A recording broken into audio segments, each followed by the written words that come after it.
Buenos días, buenas tardes o buenas noches con todas las personas que están viendo este video. Yo soy Nelson Berrú. Y bueno, hoy estamos en el día 20 de junio. Disculparán el retraso, pero hoy nos toca la historia de Elías. Y fue un estudio que al menos le quise poner muchísimo estudio, muchísima atención. Y bueno, ¿por qué tanta importancia al tema de Elías? Pues es un tema que está muy relacionado con nosotros, que hemos alcanzado el fin de los tiempos, podríamos decirlo así en pocas palabras, ¿no? La historia de Elías tiene que ver muchísimo con nosotros, lo vamos a ver el día de hoy específicamente. Voy a tratar de derramar todo el conocimiento que por ahí adquirí y que sé, porque es un estudio demasiado importante. De igual manera, debido a que es prácticamente un video especial para mí, les quiero hacer una pequeña lectura también del libro Profetas y Reyes, ¿no? Bueno, nos va a ayudar mucho a comprender este estudio, ¿no? Así que va a ser un video largo, como ya se están dando cuenta. Y bueno, en la descripción de este video les dejo estos tres cuadros, ¿no? Aquí vamos a ver, en este de aquí vamos a ver las deidades antiguas del cercano oriente, tanto como de Palestina o de los cananeos, de las deidades mesopotámicas por allá de Babilonia y todo eso, y de las de Egipto. Aquí van a verlas todas, ¿no? Ahí están. Entonces, este cuadro les va a servir muchísimo. Está muy mega súper bueno. Están ahí, se ve a los dioses, ¿no? Nos dicen qué dios es, de qué nación era, de qué se trataba el dios, qué cualidades tenía en los textos bíblicos que aparecen, ¿no? Y aquí está mega súper bueno, la verdad. Muy bueno, muy bueno. Váyanse a diagramas. De igual manera les dejo este cuadro acerca de los profetas desde Elías hasta Malaquías. Está súper bueno también. Ahí nos dice quién era, en dónde aparece, lo que enfatizó en su ministerio, los pasajes bíblicos, de qué año a qué año estuvo, etcétera, etcétera. Está súper bueno. Entonces vayan también a diagramas, ahí lo van a poder encontrar. Y por último les dejo un segundo cuadro, ¿no? De los reyes de Israel, perdón, de los reyes de Israel. Y es interesante que desde que se dividió el reino hasta el último rey son 40. No me había fijado en eso, ¿no? En este de aquí ustedes podrán encontrar en qué pasajes de la Biblia aparecen, cómo se llamaba el rey, de qué reino era, cuántos años gobernó, cuántos años gobernó, la sincronía que tuvo con los otros reyes, ¿no? Sus datos históricos y sus fechas, ¿no? Muchos miran, pero bueno, hermano, tú ya nos regalaste un cuadro acerca de los reyes. Sí, pero tranquilamente ustedes lo pueden pegar en crónicas y el otro lo pueden pegar en reyes. Y de esa manera tienen completos. A mí me encanta. Yo a mi Biblia, todo lo que lo que yo siempre a ustedes les muestro, todo esto yo siempre le pongo a mi Biblia, todo, ¿no? Y con el cuadro de los reyes es algo muy interesante. De ahí, por un lado, tienen la primera portada, podríamos decirle. Y en el segundo le imprimí el resto, porque son 40, entonces no entraba todo en uno. Entonces está así, por un lado le imprimí doble cara, así se ahorran un poquito de espacio, ¿no? Y les queda más bonito también, ¿no? Entonces eso les dejo, vayan a la descripción de este video, denle a diagramas y van a hacerlos, ahí los pueden buscar. Creo que están en orden cronológico, aquí, así que van a hacer los 4, porque son 4 en total. Los 4 primeras imágenes que les va a aparecer ahí en la cuenta de Drive, ¿no? Y bueno, una vez más, gracias a todas las personas que colaboran con el Ministerio de Profecías Bíblicas. Muchas gracias, la verdad, de todo corazón. Gracias a ustedes se puede seguir realizando el año bíblico, gracias a ustedes. Incluso estos materiales que se adquiere de las Biblias, que son Biblias también que tienen un costo, ¿no? Y estos diagramas, obviamente sería imposible encontrarlos en línea, entonces es gracias a las Biblias que he podido adquirir también con la ayuda de ustedes, y que yo escaneo los cuadros y se los regalo a ustedes y obviamente a todas las personas que ven estos videos, ¿no? Vayan, descárganlos, pégalos en sus Biblias como ya les he enseñado y listo, ¿no? Muy bien. No se olviden de enviarme sus nombres para escribir en el muro de oraciones. Y bueno, mis queridos hermanos, vamos a hacer una oración para empezar este importantísimo tema. Y bueno, oremos.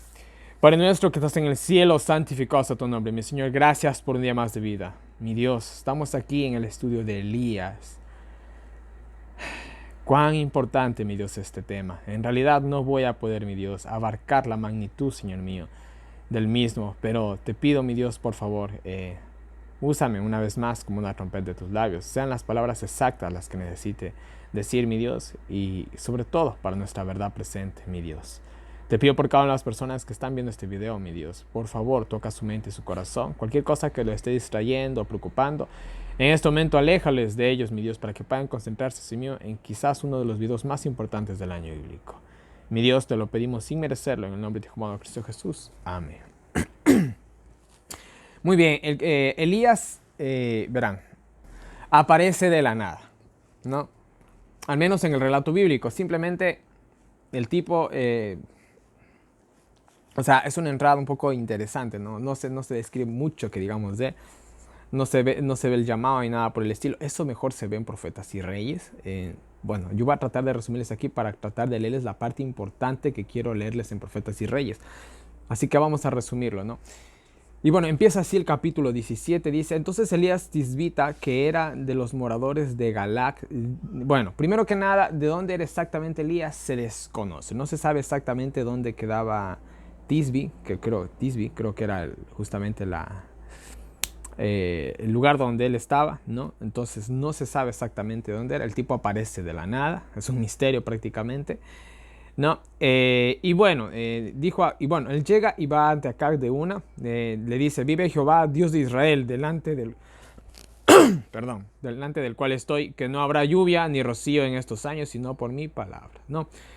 Entonces miren, él se aparece simplemente de la nada, se para frente de Acab, y le dice que no va a haber lluvia por estos años. Profetas y Reyes nos da una descripción más detallada de este evento, ¿no? Realmente él de manera osada pone su vida en riesgo. No podía escoger ir ante un rey y decirle que no va a llover. Justamente en este momento en el que Elías hace su entrada, está pasando una gran apostasía dentro del pueblo de Israel. Y eso se lo describe mejor en el libro de Reyes, que bueno, creo que nos va a tocar leer más adelante, ¿no? Pero bueno, sigamos, ¿no?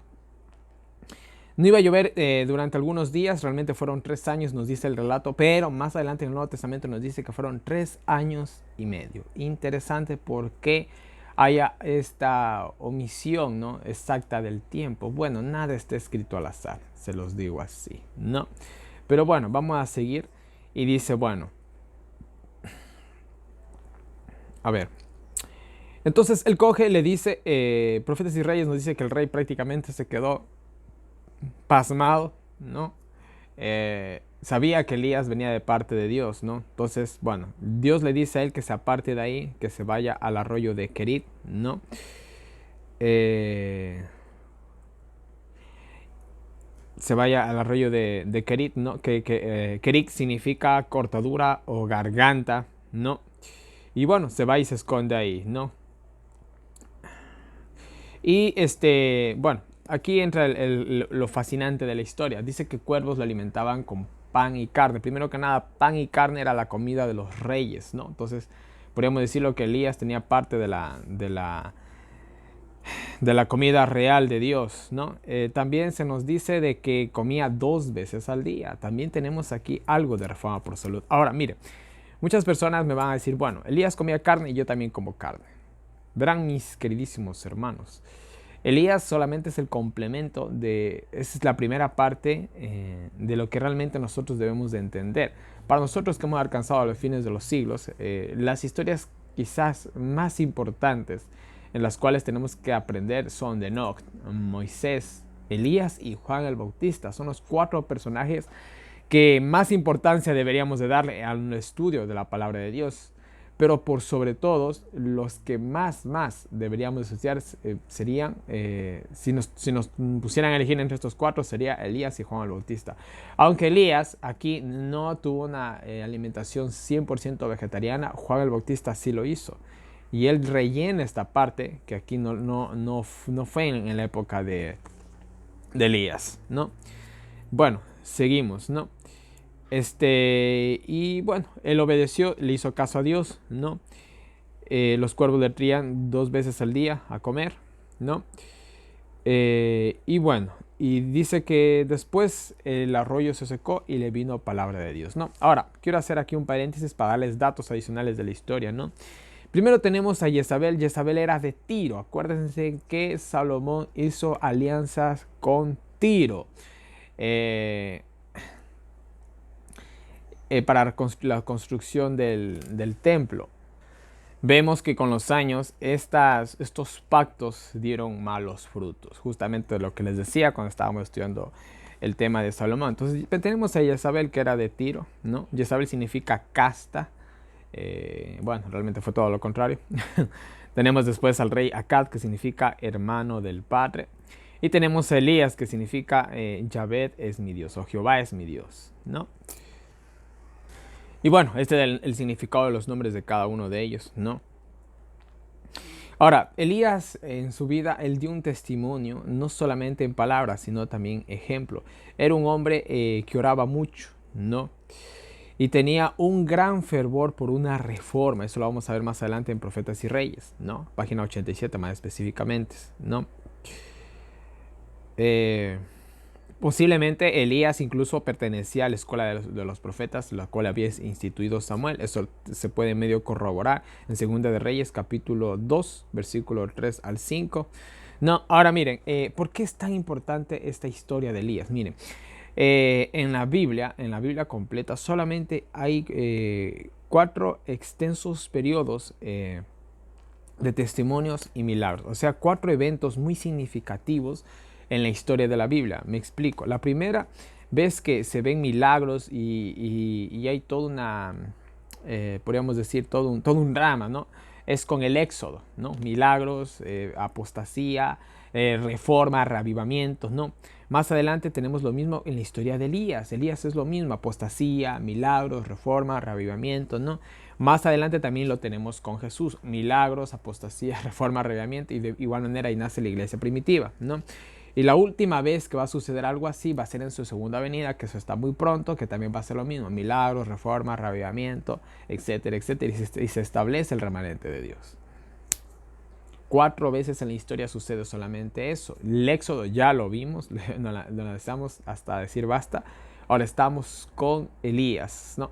Y por mucho es una de las historias más importantes que podemos encontrar en toda la Biblia, ¿no? Entonces, mire, tenemos estos 4 eventos que son increíbles, ¿no? Elías apenas escribió. Elías es contado como uno de los profetas más importantes del pueblo de Israel. Él y prácticamente Moisés son prácticamente los reyes de los profetas, podríamos decirlo así. Moisés escribió obviamente lo que es el Pentateuco y bueno, etcétera, etcétera. Fundó Israel, entre comillas, ¿no? Obviamente él solamente fue un intermediario, era Dios, pero bueno. Vuelta a Elías, hace un reglamento, hace una reforma como nunca se había visto hasta la época de Jesús, ¿no? Y se va vivo, se es trasladado vivo al cielo, ¿no? Entonces, Elías y Moisés tienen muchas cosas en común, de hecho, ¿no? Muchas cosas en común. Y bueno, Moisés escribió mucho. Elías escribió apenas 4 versículos bíblicos, que lo podemos encontrar en Segunda de Crónicas, capítulo 21, versículos 12 al 15. Son 4 versos que simplemente escribió, pero no es tanto lo que escribió, sino lo que vivió, lo que le hace quizás uno de los profetas, uno de los profetas más importantes de toda la Biblia, ¿no? Es interesantísimo que también Elías fue alimentado 3 veces por 3 personas o en 3 circunstancias muy especiales. Primero fue alimentado por cuervos, después fue alimentado por una viuda y por última instancia, que ya lo vamos a ver, fue alimentado por un ángel. Esto me puso a mí a pensar muchísimo. La historia de Elías tiene que ver muchísimo con nosotros, las personas que estamos en el tiempo del fin, cuando comience, más específicamente podríamos decirlo, el decreto dominical. Aunque la historia de él tal vez no esté en el orden cronológico que nosotros vamos a vivirlo, sin duda alguna tiene mucho que ver esto de la alimentación. Primero, es alimentado por cuervos en el campo, en el desierto. Su primera comida, podemos decirlo, es en el desierto, en el campo. Ustedes entienden, ¿no? La vida en el campo. Después es alimentado en una viuda. Esto también nos refleja a las personas que tal vez no van a poder ir al campo, pero van a ser ayudados por otros que también van a estar en necesidad, sean cristianos o no cristianos. ¿Sí me entienden? Y por último, es alimentado por ángeles. Los ángeles realmente van a tener su gran participación en la etapa final de esta tierra cuando las plagas comiencen a caer. Es muy, muy interesante, ¿no? Y es justamente, es alimentado por ángeles en el momento en que se lo busca para matarlo de verdad. O Jezabel prácticamente da un decreto de muerte. Y él sale corriendo por su vida y ángeles lo alimentan. 2 veces es alimentado incluso, ¿no? Y bueno, vamos a seguir con el tema. Hemos hecho este pequeño paréntesis de las pequeñas notas que he adquirido del capítulo 17 en sí. Y vamos a seguir más adelante, ¿no? Entonces miren, estamos ahí de que el arroyo se secó, ¿no? Porque la sequía era extrema, era demasiado extrema. Profetas y Reyes nos dice que incluso la gente moría. O sea, la cosa era bien, bien en serio, ¿no? El arroyo se secó y Dios le dijo, ¿no? Vete a Sarepta de Sidón. Es interesante que Sarepta significa fundición y Sidón significa fortaleza. A la fortaleza fundida. Pero bueno, sea como sea, él se esconde en una fortaleza en este tiempo de hambruna. Si van entendiendo los paralelismos, ¿no? Y bueno, él se va a... Es un lugar que está lejos de Israel. Está lejos de Israel. Él huye lejos de Israel. Se va a una fortaleza donde es alimentado o sostenido por una viuda que tiene apenas un hijo, ¿no? Y bueno, dice que él llegó a la puerta de la ciudad y bueno, ahí le encontró a la viuda cogiendo leña, algo muy típico de esa época, ¿no? Le llamó y le pidió agua. Cuando ella ya se iba, le pidió que le traiga un pan, ¿no? O una pequeña torta, ¿no? Ahora, aquí a la viuda se le pone se le prueba la fe al máximo. Profetas y Reyes dice que ella ya conocía a Dios, ya, pero aquí se le puso a ella se le puso a prueba la fe al máximo, ¿no? Entonces miren, ella no tenía pan cocido, ella le explica que solamente tenía un puñado de harina y un poquito de aceite, ¿no? Que ella y su hijo iban a comer ese último puñado de comida y simplemente se iban a dejar morir porque ya no tenían medios para poder conseguir algún otro alimento, ¿no? Entonces, Elías le dice, no tengas temor, aquí viene la prueba, ¿no? No tengas temor, le dijo, ve, haz como has dicho, pero primero dame a mí de comer, ¿no? Porque realmente Dios ha dicho que no se acabará ni la harina y tampoco el aceite menguará, ¿no? Hasta que llueva, ¿no? Le hace esta promesa a la viuda. Ella obedeció y no tuvieron la más mínima necesidad. Bueno, la fe es así. La fe es así de increíble. Yo, por ejemplo, yo de manera personal, cuando comencé el año bíblico y yo a los 15 días de haber empezado el año bíblico dije, ¿qué hice? Esto es imposible de hacer. Y simplemente por fe avancé, ¿no? Y hasta el día de hoy que llevamos cerca de medio año, o prácticamente medio año, todo ha sido providencia divina. La verdad. Les digo así. Ya les he compartido esto varias veces, ¿no? Simplemente he avanzado, he hecho lo que tengo que hacer y listo. Y digo, a veces las cosas se ponen bien difíciles. Entonces digo, Dios, tú proveerás. Ni siquiera me preocupo, ¿saben? Y todo sale perfecto. Todo me ha salido perfecto. Entonces, la viuda lo mismo, ¿no? Y ahora y la viuda simplemente lo hizo y ya. Y el resto, pues bueno, el resto es historia, ya lo conocemos, ¿no? Y bueno, vamos al versículo 17. Muere el hijo de la viuda. Ella, podríamos decirle que le reclama a Elías en un buen sentido de la palabra, ¿no? Ya, muy bien.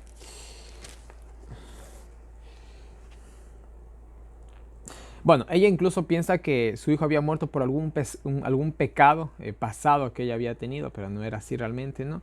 Esto simplemente nos demuestra que en la vida simplemente, tanto a buenos como a malos, les pasa de todos, ¿no? ¿Qué más? Bueno, dice que Elías le lleva a la habitación que él ocupaba, que era la habitación de arriba.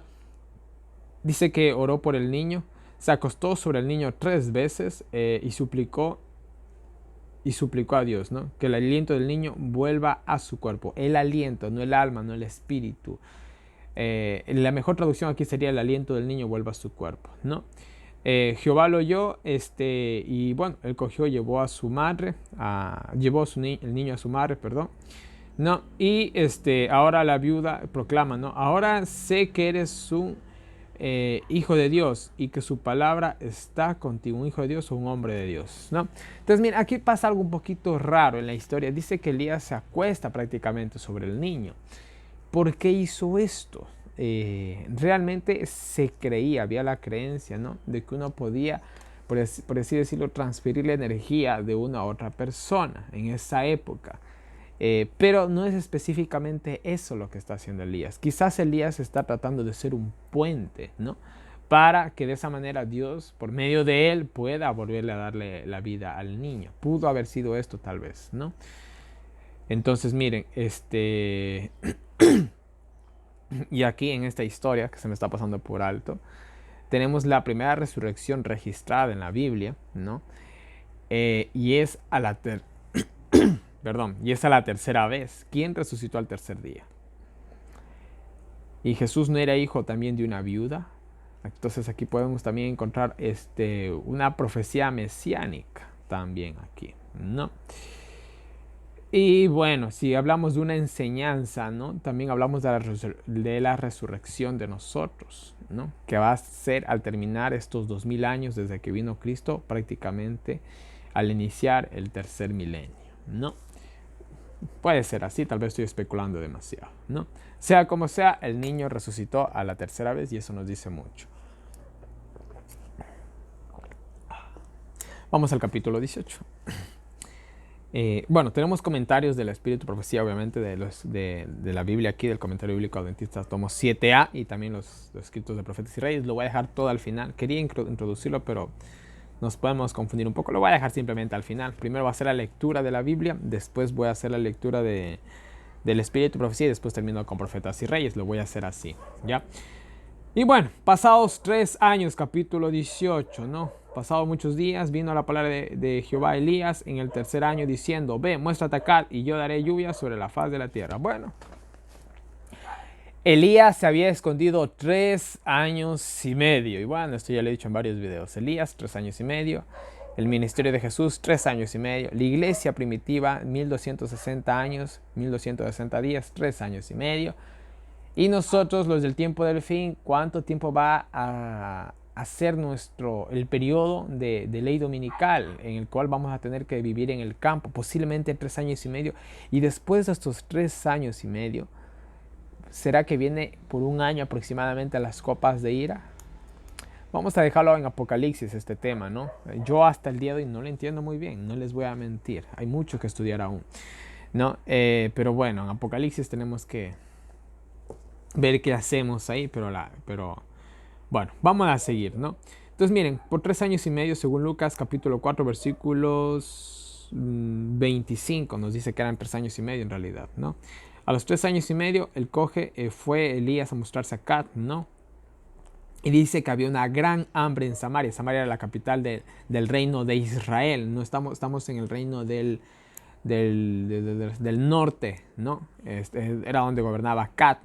Aquí no se menciona que estaba pasando en Judá, el reino del sur. Solamente estamos centrándonos en el reino del norte, ¿no? Y bueno, había gran hambre. Profetas y Reyes, les vuelvo y repito, dice que incluso la gente moría, ¿no? Ahora, a ver, un ratito, por favor.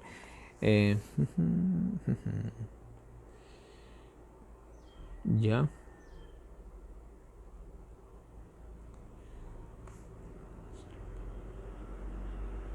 Ya, muy bien. Ahora, me estoy olvidando de unas notas que he dejado aquí en el capítulo 17. Y bueno, primero que nada nos dice, esto sacado de un pasaje bíblico que más adelante le hemos de topar en el Nuevo Testamento. Dice, el que recibe un profeta, recompensa de profeta recibirá. Y bueno, esto fue lo que le pasó a la viuda. Ahora, Elías resucita al niño, ¿no? En este momento, más adelante, él resucita la fe del pueblo. También podemos tener este paralelismo, ¿no? Él está resucitando al niño y después va a resucitar la fe del pueblo.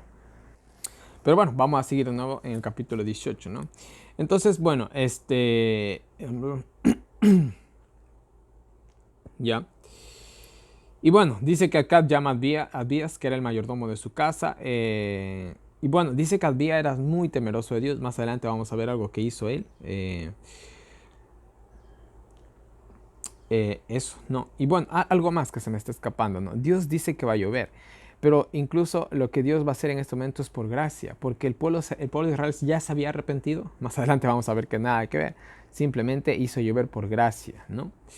Pero bueno, volvemos al relato histórico, ¿no? Llama a Abdías, que era un hombre muy temeroso de Dios, ¿no? Abdías significa siervo de Jehová. Es interesante también ver, ¿no?, que Abdías, a pesar de ser un hombre muy temeroso de Dios, y Acab debió haberlo sabido, está en el reino de Acab, este es el mayordomo de Acab. Creo que Acab, en el fondo, él temía a Dios, escúchenme bien. Acab, en el fondo, parece que era un rey, diríamos entre comillas, bueno, diríamos entre comillas. ¿Por qué? El problema de él no era él, el problema de él era la mujer que tenía. O sea, ese era el problema más gordo que tenía el pobre Acab, ¿no? Y obviamente su falta de voluntad y su falta de hombría, podríamos decirlo, ¿no? Entonces es interesante, ¿no?, que haya tenido a Abdías como su mayordomo. Dice mucho de él, ¿no?, realmente, y del temor que tenía tal vez por Dios, pero no la fuerza de voluntad para seguirlo, ¿no? Y bueno, ya. Muy bien. Bueno, aquí nos dice que Abdías, él cogió y escondió 100 profetas de Jezabel cuando ella los mataba, ¿no? Y los sustentaba con pan y agua, ¿no? Hizo una hazaña muy loable, muy valiente, porque si Jezabel se enteraba que él había hecho eso, pues bueno, su cabeza había rodado de una, ¿no? Incluso habla de que la matanza de los profetas, de la escuela de los profetas, que estos profetas más que seguro eran de la escuela de los profetas, se debió a que fue por iras, por venganza de Elías, ¿no? Porque lo querían matar y no lo encontraban. Pero ya vamos a ver eso más adelante en Profetas y Reyes, ¿no? Y bueno, dice que Acab y Abdías fueron a buscar hierba para que no se les vayan a morir los animales, ¿no? Y bueno, aquí una vez más vemos una lección, ¿no? Él no fue en busca de ayuda divina, sino en busca de ayuda humana, porque fue a buscar a los alrededores de Israel a ver si encontraban algo de hierba, ¿no? O sea, el pueblo en esta situación de sequía y hambruna no buscó a Dios. Realmente el profeta Israel nos dice que cada vez se hicieron más y más obstinados en realidad, ¿no? Bueno, Abdías y Acab se dividen, cada cual por su lado, para ir a buscar hierba. Y mientras Abdías está buscando hierba, él ve a Elías, ¿no?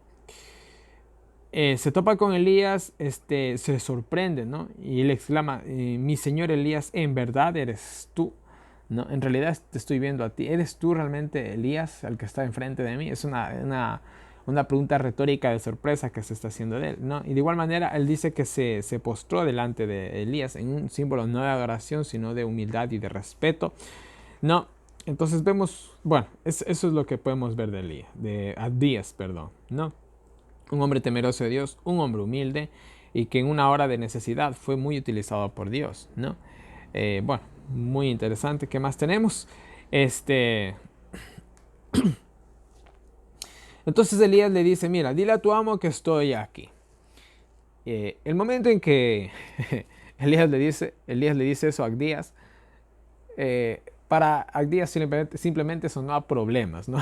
¿Por qué? Él tenía miedo de que si él iba ante Acab y le decía, mira, Elías está acá, aquí lo dejé por acá, y Acab venía y no lo encontraba, el pobre más que seguro marchaba, ¿no? Entonces, él incluso le dice, si yo le digo que tú estás aquí y él no te encuentra, me va a matar, no me pidas eso, no me pidas que haga eso, ¿no? Porque él tenía temor de que el Espíritu de Dios coja a Elías y se lo lleve, ¿no? Como lo había escondido prácticamente por 3 años y medio, ¿no? Y bueno, entonces él le dice, no, o sea, él le dice, o sea, no sabes lo que he hecho por temor a Dios, ¿no? Que he escondido estos 100 profetas. Entonces él comienza a decirle que él era un hombre justo, que no merecía morir, ¿no? Entonces Elías le da la seguridad, ve y dile que me mostraré ante él, ¿no? Aquí lo voy a estar esperando, le dice. Te doy mi palabra, le dice Elías prácticamente. Entonces Abdías confía obviamente en la palabra del profeta, va y le dice, ¿no? Y dice que Acab va y se pone cara a cara con Elías, ¿no? Y bueno, este era el encuentro que todo el mundo estaba esperando, ¿no? Y lo primero que dice... ¿qué es? Ya. Lo primero que le dice a Acab es lo siguiente. Y aconteció que cuando Acab vino, Elías le dijo a Acab, ¿eres tú el que has turbado a Israel? En otras palabras, ¿eres tú el que le causa problemas a Israel? No. Y bueno, y miren lo que hace Elías. Y Elías le responde, yo no he turbado a Israel, no, yo no le he causado problemas a Israel, sino tú y la casa de tu padre, dejando los mandamientos de Jehová y siguiendo los Baales, ¿no? Entonces aquí él tuvo el valor, ¿no?, de enfrentarle al rey. El rey no estaba solo. El profeta de Israel nos dice que estaba muy bien escoltado, tenía su guardia personal. Y al mismo tiempo que tenía un odio por Elías, también le tenía un gran temor. Porque el momento en que ya le anunciaron de que Elías estaba ahí, él te dijo, otra calamidad se viene. Y se viene una bien en serio. Fue prácticamente lo que él pensó. Pero bueno, realmente el temor, yo podría decir que le ganó al odio, ¿no? Entonces miren, hacer esto, verán, con cada acto, Elías se ponía la soga al pescuezo, ¿no? Prácticamente ¿qué les digo? Prácticamente él mismo se ejecutaba con cada uno. Pero ¿saben qué? Miren, yo les digo algo. Es preferible 1000 veces morir por una verdad que vivir por una mentira, ¿no? Entonces, mira, a pesar del riesgo que él corría a cada instante, ¿no?, él nunca dejó que la verdad sea pisoteada. Dijo la verdad, ¿no? Y ya vamos a leer los comentarios de Profetas y Reyes acerca de este evento, ¿no? Pero él tuvo el suficiente valor para decirle, mira, eres tú, no soy yo. El problemático aquí eres tú, no soy yo. Y aquí podemos sacar muchas lecciones que vamos a analizarlas más después, ¿ya? Y bueno, des en cuenta que el que va a ver a quién es el rey Elías. Elías aquí está actuando prácticamente como sacerdote, como profeta y como rey de Israel, ¿no? Aunque no tenía el cargo, en su manera de actuar, él está reflejando todo esto. Y acá es simplemente un súbdito más de él, porque él es el que está mandando. Incluso le da la orden, reúne a Israel y a los 450 profetas de Baal y a los 400 profetas de Acera, ¿no? Y a todo Israel en el monte Carmelo, ¿no? Ahí sí va a dar ahí sí va a dar, por así decirlo, la pelea, ¿no? Y bueno, incluso aquí el versículo 19 nos dicen que estos profetas eran mantenidos por Jezabel y por Acab. ¿Cuánto costaba esto? Ahora yo les digo algo que tal vez suene un poco molestoso. ¿Cuántos profetas de Baal estamos manteniendo con nuestros diezmos y ofrendas? Mis queridos hermanos, se debe hacer una gran reforma en la iglesia, ¿no? Que está pronto por suceder, al menos tengo la fe de eso, ¿no? Reúne a todos, ¿no? Y bueno, no sucedió obviamente todo esto el mismo día, llegó el día fijado. Acercándose Elías a todo el pueblo, acercándose a todo el pueblo Elías, él les dice lo siguiente, ¿hasta cuándo claudicaréis vosotros entre dos pensamientos? Si es Jehová, Dios, seguidle, y si Baal, id en pos de él. Y el pueblo no respondió palabra, neutralidad, ni con los unos ni con los otros. ¿Hasta cuándo no se decidís? Y lecciones para nosotros hay muchas aquí, pero bueno, ya las vamos a analizar en los comentarios finales de este video, ¿no? Sigamos, ¿no? El pueblo simplemente oyó, nada más.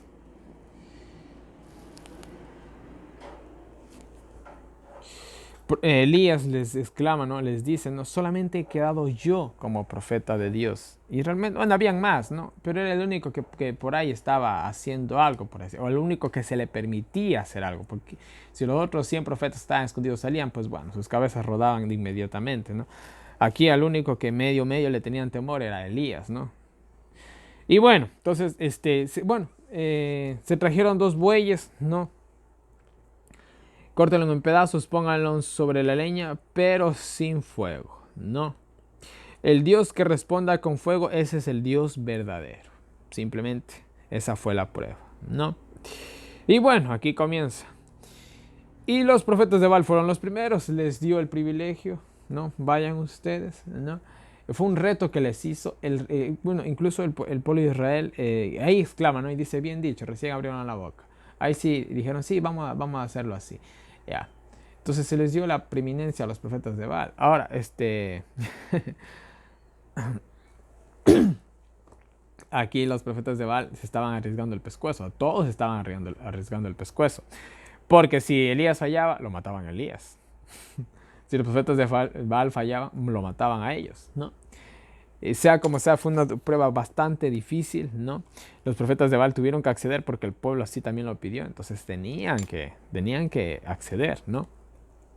Y bueno. Bueno, comenzó el espectáculo, podríamos decirlo así. Eh, sí, digamos que el espectáculo, ¿no? De los profetas de Baal. Incluso la palabra aquí saltando también se puede traducir. Danzaban cojeando. No me pregunten cómo se hace eso, porque no lo sé. Y dice que lo invocaron desde la mañana hasta el mediodía. Interesante con las horas, ¿eh? Naranjas. Baal no se manifestaba. Y bueno, dice que aconteció al mediodía que Elías se burlaba de ellos, diciendo, gritad en alta voz que Dios es. Quizás está meditando o quizás está ocupado. Tal vez la palabra aquí en hebreo significa quizás está en el baño, ¿no? Haciendo sus necesidades. O va de camino, quizás duerme y hay que despertarle, ¿no? Entonces Elías tenía sentido del humor, era un poco sarcástico, pero no lo hizo en sentido, escúchame, quizás de burlarse de los profetas de Baal para causarles molestias, ¿no? Sino para que el pueblo se dé cuenta, ¿no? ¿Sí me entiende?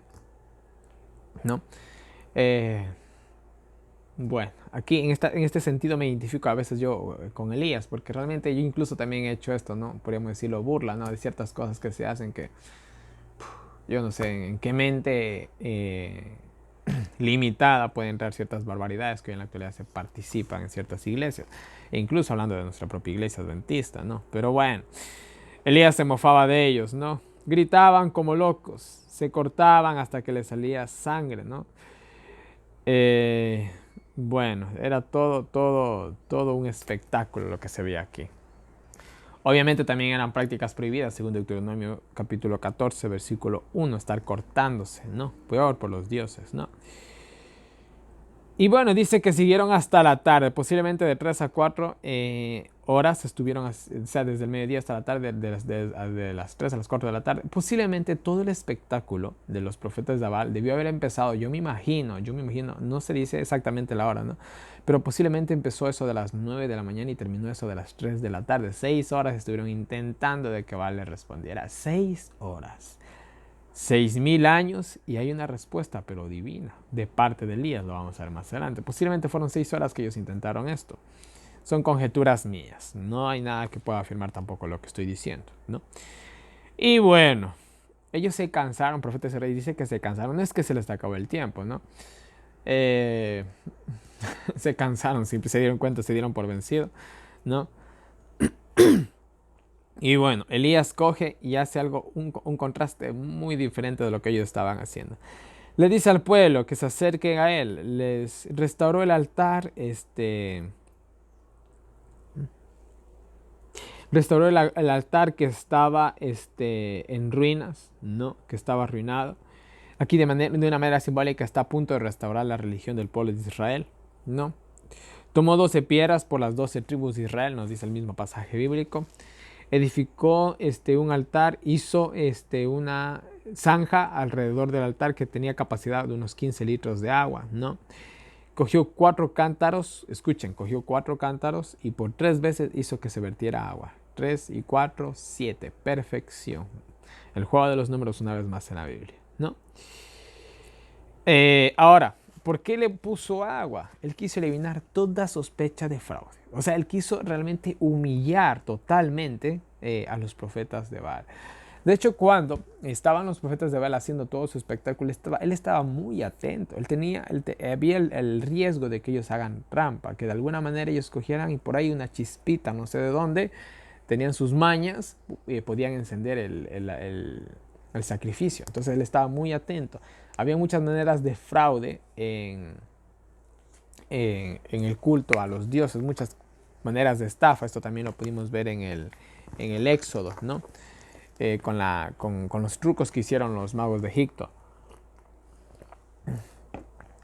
Entonces Elías no quería dejar la más mínima duda. Hizo que prácticamente se llenara de agua toda esta cuestión, ¿no? Y bueno, dice que a la hora del sacrificio oró, le pidió a Dios que manifestara que Él era Dios y que Él era su siervo. Le pidió que le respondiera, ¿no? Una oración bastante sencilla. Saben que la voy a leer, ¿no? Y como llegó la hora de ofrecer el holocausto, se acercó el profeta Elías y dijo: Jehová Dios de Abraham y de Isaac y de Israel. Les recordó, ¿no? Se ha hoy manifestado que tú eres Dios en Israel y que yo soy tu siervo y que por mandato tuyo he hecho todas estas cosas. Respóndeme, Jehová, respóndeme, para que conozca que este pueblo, que tú, oh Jehová, eres Dios y que tú vuelves a ti el corazón de ellos. Trajo el corazón del pueblo de Israel otra vez a Dios. Esa es la obra del último Elías también. Eso lo hemos de topar más adelante en el libro de Malaquías, cuando terminemos el Antiguo Testamento. Pero ya hemos de llegar ahí, hemos de enfatizar más esto de volver el corazón de los padres a los hijos. Ya hemos de enfatizar un poquito más eso, cómo y con qué mensaje se va a poder hacer esto. Pero bueno, hoy lo vamos a dejar aquí nomás, ¿no? Seguimos, entonces hace esta oración tan sencilla pero tan poderosa. No duró creo que ni un minuto todo la ceremonia de Elías, ¿no? Y dice que descendió fuego del cielo, ¿no? Y descendió un fuego tan poderoso que dice que las mismas piedras las extinguió, las evaporó, no sé qué palabra usar, no sé cómo se dice que cuando una piedra desaparece, ¿no? Hasta las piedras fueron consumidas, ¿no? Y bueno, dice que el pueblo cayó sobre sus rostros y dijeron: Jehová es Dios, Jehová es Dios. Entonces ahí ellos reconocieron el poder que habían olvidado que tenía Dios, ¿no? Entonces Elías dio la orden: prended a los profetas de Baal, cosa que el mismo pueblo les ayudó para eso, ¿no? Los prendieron y los llevó Elías al arroyo de Sison, ¿no? Sison significa serpenteante, ¿no? Interesante, serpenteante, serpiente, y ahí los degolló. Los degolla a sus profetas en el arroyo serpenteante. Sí entienden, ¿no? Lo que puede estar significando todo esto, ¿no? Según Deuteronomio 13, 3 al 18, esto es lo que se tenía que hacer con un falso profeta. Era realmente ejecutarlos, ¿no? Entonces simplemente siguió la orden divina que ya estaba establecida, ¿no? Y listo. Ahí se extingue, por así decirlo, entre comillas, la falsa adoración a Baal, ¿no? Entonces Elías le dijo a Acab: sube, come y bebe, porque se oye ruido de una grande lluvia. Bueno, no había ni una nube, más adelante se nos registra eso, que recién, cuando él sube al monte Carmelo y está con su criado y le manda a ver 7 veces, recién se ven las nubes, ¿no? Aquí simplemente él oye la lluvia por fe prácticamente. Le da la orden de comer a Acab. ¿Por qué le da la orden de comer a Acab? Acab parece que estaba en un ayuno pagano por Baal. Entonces, como ya se dio cuenta de que Baal era un pedazo de madera, un demonio que no tenía suficiente poder o no tenía más poder que Dios, cogió y se fue a comer, ¿no? Y bueno, mientras Acab comía, Elías oraba, ¿no? Eso nos dice así en pocas palabras el versículo 42, ¿no? Y bueno, aquí se hace la oración. Ellos están en un punto específico del monte Carmelo, donde se podía ver el mar, si no me equivoco. Y bueno, 7 veces lo manda al criado a ver si veía alguna cosa. Él oraba y 7 veces le envió al criado. Verá, es interesante. ¿Por qué Dios no respondió pronto la oración de Elías? ¿Por qué tuvo que hacerlo 7 veces? ¿Qué pasaba con Elías? Elías aquí se estaba poniendo a cuentas con Dios, aunque no lo crea. De igual manera, nosotros, si en nuestro diario vivir Dios nos respondiera de manera inmediata cada uno de los deseos que nosotros hacemos, no tuviéramos el tiempo para reflexionar. Pero yo les aseguro que cuando ustedes las cosas les comienzan a salir mal, ustedes le oran a Dios y Dios no responde, ustedes comienzan a reflexionar en su vida y decir: bueno, ¿y qué he hecho de bueno y qué he hecho de malo? ¿Por qué será que Dios no me escucha? Entonces nos da la oportunidad para reflexionar. Eso es lo que hace Dios eso es lo que nos hace Dios cuando nos responde, ¿no? En la 7ª vez, el criado le dice: veo como una nube como la palma de mi mano, ¿no? Que sube del mar. Interesante. La única vez que se vuelve a repetir un lenguaje similar está en el libro de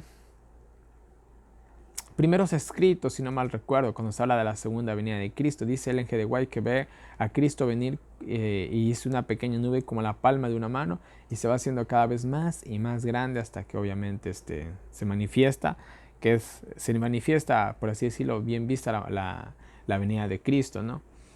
Aquí tenemos otro paralelismo, ¿no? Que nos habla de que Cristo, ¿no? Viene en la séptima vez, al séptimo milenio, al empezar el séptimo milenio, ¿no? Y bueno, él coge y le manda a ver, le va y le manda a su criado diciéndole a Kat que vaya rápidamente y prepare su carro para que la lluvia no le alcance, ¿no? Bueno, dice que hubo una gran lluvia, ¿no? Y subiendo a Kat vino a Jersel, ¿no? Y bueno, dice que, Profetas y Reyes nos especifica esto. Bueno, les leo el versículo 46. La mano de Jehová fue sobre Elías, el cual ceñó sus lomos y vino corriendo delante de Acad hasta llegar a Jersel, que más o menos fueron unos 30 kilómetros de donde él estaba hasta Jersel. Ahora miren, ¿por qué? ¿Qué pasó aquí? ¿Qué está sucediendo? Comenzó a llover, pero fue una super lluvia la que comenzó a caer, podríamos decir una tormenta. Y entonces Acad, debido a la gran tormenta, no podía llegar a Jersel, no podía ver el camino. Entonces Elías cogió, Dios le dio fuerza sobrenatural, podríamos decirlo. Se fue corriendo hasta alcanzar a Acad y él prácticamente le escoltó a Acad hasta llegar a Jersel, ¿no? Entonces de esta manera Elías demostró que no había rencor, no le tenía odio a Acad, sino todo lo contrario, ¿no? Eso fue lo que pasó aquí. Interesante. El profeta de Dios guía al rey impío.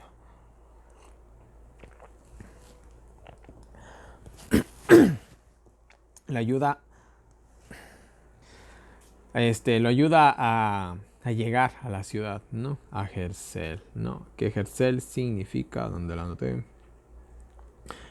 sembrado por Dios. Le ayuda a llegar a la ciudad de Dios, prácticamente. Podemos encontrar otro paralelismo más aquí. Bueno, podemos encontrar muchos, de hecho. Y bueno, vamos al capítulo 19. Y acá dio las nuevas a Jerusalén. Bueno, le contó todo el chisme a Jezabel. Y bueno, simplemente el corazón de Jezabel se endureció más. Jezabel hace una amenaza de muerte a Elías, que hasta mañana él tenía chance. O sea, si ella, o sea, bueno, le juró que no iba a durar hasta el día de mañana prácticamente, ¿no? Y bueno, a veces los más justos son los que más sufren, mis queridos hermanos. Y bueno, Elías huyó, tuvo el peligro, se fue hasta Berseba, ¿no? Y bueno, aquí la decepción, la desilusión, la desesperación. Elías, el hombre de fe, el profeta de Dios, quien había cerrado los cielos, quien había ejecutado a los 450 profetas de Baal y había incluso corrido 30 kilómetros de manera sobrenatural para escoltar a Acad para que llegue sano y salvo, sale corriendo por una mujer. Pero bueno, escúcheme, suena un poco gracioso tal vez, ¿no? Pero mire, así es el hombre. Elías era un profeta de Dios, sí, era grande, poderoso, sí, toda la cuestión, ya. Pero era humano, al fin y al cabo Elías era humano. Y aquí simplemente manifestó su humanidad, ¿no? Ahora, Jezabel le manda un mensaje de aviso y él puede correr. Paralelismo, una vez más. A nosotros vamos a tener el anuncio. Nosotros de la ley dominical con anticipación más que seguro. Y eso también nos va a permitir que cosa corran corran mis valientes, ¿no? Y bueno, debido a este aviso y que él estuvo atento y fue presto, podríamos decir que se salvó la vida, ¿no? Y bueno. No, aquí no he hecho notas. Acá hice. Ya. Esto fue lo que pasó. Sigamos adelante, ¿no? Ahora miren, Elías debió haber pensado también que con todo lo que había sucedido acá ya hubiera vuelto a los caminos de Dios, ¿no? Pero nada que ver eso. Va, le dice a su esposa. Su esposa es la que tiene prácticamente, podríamos decir, usando palabras actuales, ¿no? Los pantalones en la relación. Lo amenaza de muerte a Elías. Elías se desespera y sale corriendo, ¿no? Bueno, caminó por un día por el desierto, ¿no? Se sentó bajo un arbusto, se cansó y quiso morir. Y bueno, incluso le expresa, no soy mejor que mis antepasados, ¿no? Cayó en depresión el pobre Elías, ¿no? Pobrecito. Bueno, dice que se durmió y un ángel le dio de comer, lo despertó y le dio de comer, ¿no? Un panecillo cocido y agua. Y otra vez volvió a dormir. Y una vez más el ángel otra vez cogió, lo reanimó por segunda vez, podríamos decirlo, ¿no? Dice que era volviendo el ángel de Jehová. Bueno, el profeta Israel dice que era un ángel poderoso. Parece que no fue esta vez Jesús el que se manifestó aquí, sino un ángel poderoso, según dejándonos llevar por profetas y reyes, ¿no?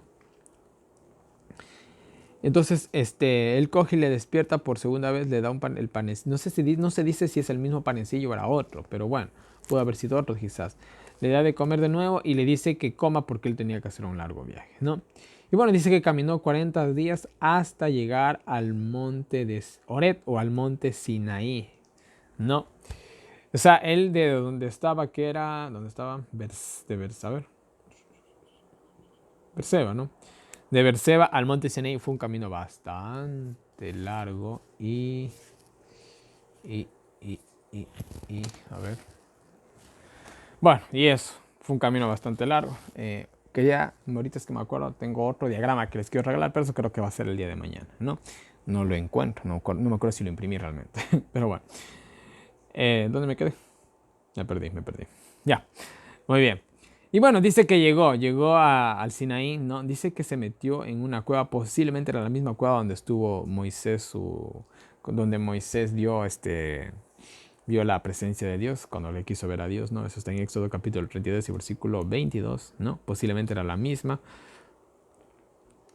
Y bueno, Dios le hace la pregunta, Elías, ¿qué haces aquí?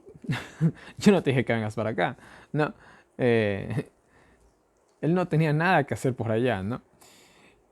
O sea, en el sentido de que huyera, porque obviamente se le dio la orden que vaya al Sinaí, ¿no? Pero Dios nunca le ordenó eso porque ya estaba por allá el otro. Entonces aquí Dios le va a reanimarlo, va a transformar el corazón de Elías, ¿no? Y bueno, Elías le responde en sentido un ardor, un ardo, o podríamos traducirlo de esta manera, ¿no? Ardo de amor celoso por ti, ¿no? Israel te ha dejado y solo quedo yo, y encima me buscan para matarme, ¿no? Y bueno, Dios le ordena que salga afuera y que se quede en el monte, ¿no? Que él iba a pasar. Y bueno, dice que pasó un viento, un terrible viento, ¿no? Después dice que hubo un terremoto y después hubo un fuego, ¿no? O sea, aquí tenemos tres eventos naturales muy poderosos que estaba sucediendo en este instante. La presencia de Dios, podríamos decirlo así, ¿no? Y bueno, dice que el viento era tan fuerte que arrancaba los árboles prácticamente, ¿no? Viento, terremoto y fuego, todo mezclado en una sola, algo terrible, ¿no? Y en medio de todo ese caos, él se escucha una voz suave y delicada. Sería una de las traducciones que se puede sacar de esta frase que realmente no se conoce el significado exacto, ¿no? Entonces, en medio del caos estaba Dios, ¿no?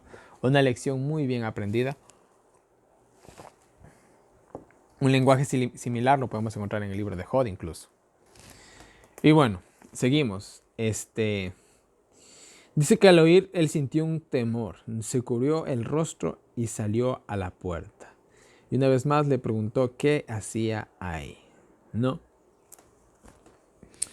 Y bueno, una vez más le escribe, ¿no? Que había sentido un vivo celo por Jehová, etcétera, etcétera, ¿no? Ahora, de esta experiencia salió un nuevo Elías, ¿no? O sea, nosotros leemos y es sencillo, fue un fuego y un viento. Ahora ustedes imagínense, vamos a poner los pies en la tierra. Estás solo en una montaña, con ganas de morirte, porque si estaba Elías con ganas de morirse, ya, o sea, él también ya se sentía un poquito desanimado. Dios nos prueba hasta donde podemos soportar y parece que él ya estaba llegando, al límite, ¿no? Entonces fue necesario ¿sí me entienden? Ya. Entonces, mire, prácticamente aquí Dios manifiesta su presencia ante Elías. Y eso a él le abre los ojos de que él servía a un Dios tan poderoso y a la vez tan amoroso. que en medio de todo ese caos, de todo ¿cómo habrá sido? O sea, imagínense, ustedes, muchos de ustedes han vivido un terremoto, yo he vivido un terremoto fuerte. Ahora, yo me imagino en medio de ese terremoto fuerte, el viento sopla al punto que arranca los árboles de la tierra. Se ve que prácticamente hay una especie de remolino de fuego y toda la cuestión. Yo estoy muerto. Yo digo entre mí, estoy muerto. De aquí ya marché, ¿no? Y en medio de eso se escucha una voz suave y delicada. ¿Sí se dan cuenta? Entonces en ese instante te das cuenta de lo insignificante que eres y cuánto Dios te ama y te protege. Eso fue más o menos tratando de describir con mis necias palabras lo que más o menos debió haber sentido Elías, ¿no? Ahora le dijo, ¿sabes qué? Regresa, que tu trabajo aún no termina. Tienes una última cosa que hacer. Y bueno, coge y le ordena que vaya y unja a Hazael, un rey pagano, el rey de Siria, ¿no? Que él fue, que bueno, Dios lo utilizó para castigar a Israel. Después a Jehú, eh, como rey de Israel, sucesor de Acab. Él iba a terminar la reforma de Elías. Y por último Eliseos, que iba a ser su portavoz, ¿no? El que iba a seguir llevando la voz de Dios al pueblo de Israel, ¿no? Le mandó a que hiciera eso, ¿no? Ese iba a ser el legado, ¿no? Y miren, y será que el que escapare de la espada de Hazael, o de las, por así decirlo, del castigo de Hazael, Jehú lo matará, Jehú lo reformará. Y el que se escapara por último de Jehú, Eliseo lo matará, o Eliseo lo reformará, ¿no? Entonces, mire, incluso Dios le dice, pero mira, yo he hecho que queden en Israel 7,000 cuyas rodillas no se han doblado ante Baal, cuyas bocas no lo besaron. Esperanza, anhelo. Hay 7,000 que por ahí están escondiditos, Elías. No te preocupes, vos estate tranquilo y estate bien, ¿no? Interesante, aquí nos dice algo, cuyas rodillas no se han doblado ante Baal y cuyas bocas no lo besaron. Aquí vemos la típica práctica de besar imágenes que hoy en la actualidad con los santos, entre comillas, se sigue utilizando, ¿no? Y bueno, dice que él se fue, partió de allí y llegó a Eliseo. Eliseo significa mi Dios es salvación. Y es interesante que Josué, sucesor de Moisés, su nombre significa Jehová es salvación. Se parecen mucho. Aquí tenemos a Eliseo que va a suceder a Elías y también más en la historia pasada, como ya vimos, Josué sucediendo a Moisés, ¿no? Se repite la historia, ¿no? Y bueno, le encuentra trabajando, tenía, dice, 12 bueyes. Eso nos dice mucho de que posiblemente Eliseo era un hombre de bastante posición, ¿no? Obviamente no estaban trabajando con los 12 bueyes, sino muy posiblemente trabajaban de 12 bueyes, se cogía 2 bueyes, se cansaban esos 2 bueyes, se cogían otros 2 bueyes y así, ¿no? Se turnaban los bueyes para hacer un trabajo más eficiente, ¿no?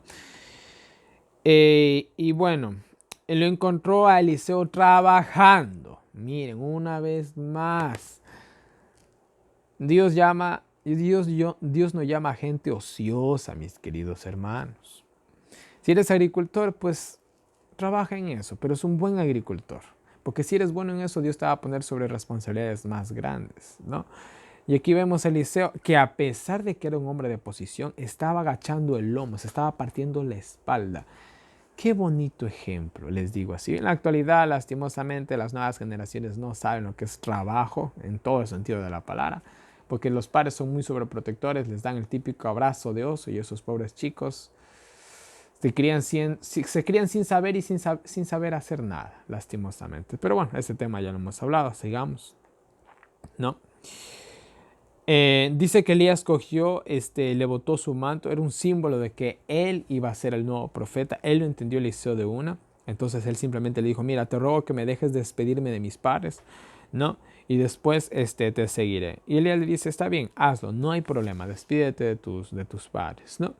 Y bueno, dice que se volvió y se volvió de en pos de él y tomó un par de bueyes y los mató y con el arado de los bueyes coció la carne de estos, ¿no? Un símbolo de que él dejaba este trabajo y se iba a un nuevo trabajo o a una nueva práctica. En este caso iba a ser profeta. Dejaba la antigua vida y tomaba una nueva, ¿no?